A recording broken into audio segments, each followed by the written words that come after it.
Now we're going to do the same thing with cosine. So we started with the basic cosine function. And once again, we're trying to find a portion of the curve that covers the entire range. So from -1 to 1. And where the curve is 1 to 1. Can you think about this by yourself? Try to see if there's a portion of the curve that we can actually choose. So here's the answer. We can take this part here,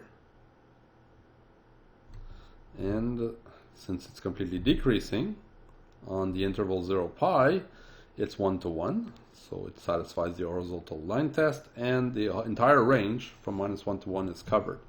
So it goes from this point 0 1 to this point here, pi minus 1. So that's the portion of the curve that we're gonna keep. And if we want to see what the arc cos function looks like, we want to reflect that across the line y equals x. So let me draw back the portion of the curve that we actually keep. So it looks like this.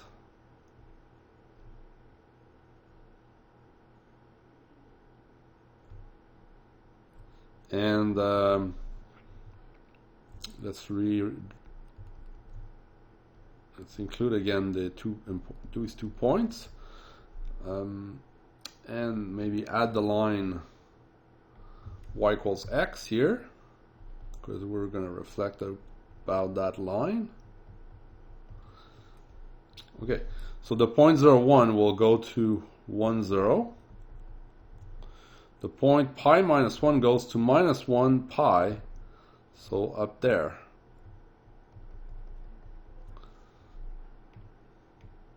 And finally, let's reflect the curve. So it's going to look like this.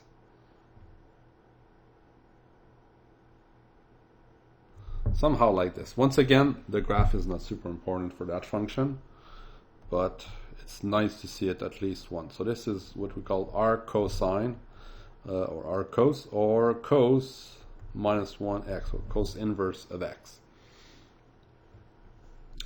What's important is to be able to calculate some arc cosine. So what's going to be important for us here? Okay, of course the domain is from -1 to 1, because that was the range of the cosine function, and the range is actually what we care about. The range is the domain of the restricted cosine function, so it's from 0 to pi. So this is where so the range is the value of our angle, because an arc cosine is an angle, okay?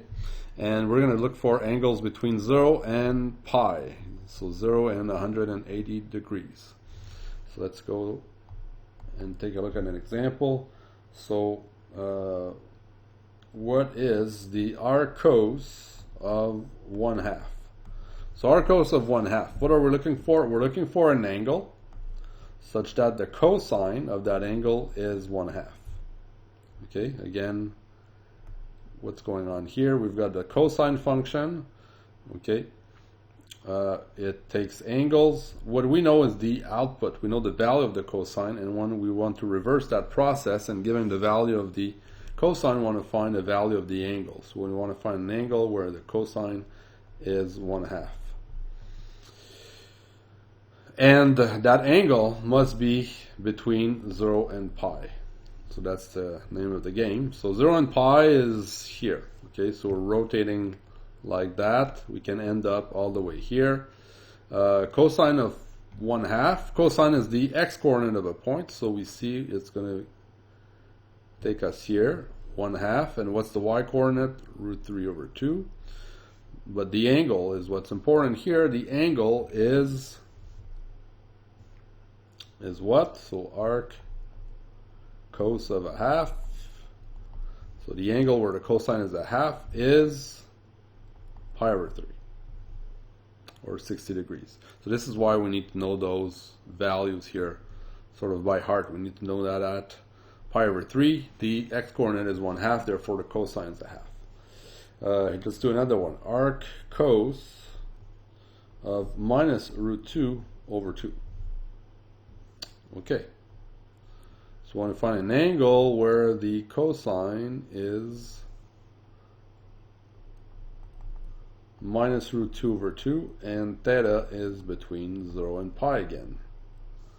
Okay, so we're in that portion. So first or third quadrant, this is where we are. Minus root 3 over 2 means the x-coordinate is negative. We're in the second quadrant. Okay, and minus root 2 over 2 is the point where the angle is not 45 degrees, but 90 plus 45 degrees. So this angle here, that's pi over 2 plus pi over 4, that's 3 pi over 4. So the answer is 3 pi over 4.